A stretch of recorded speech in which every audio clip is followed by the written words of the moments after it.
আসসালামু আলাইকুম। আপনাদেরও এই পবিত্র জুম্মার দিনে জুম্মা মোবারক।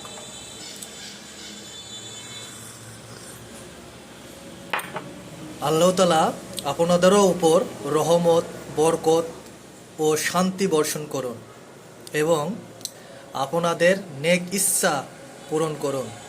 আমিন। অনেক ঠান্ডা, তো ঠান্ডার দিনে একটু চা খাচ্ছি। সবাই যার যার অবস্থান থেকে সবাই সবার জন্য এবং নিজের জন্য সবাই আমরা শুভকামনা করি এবং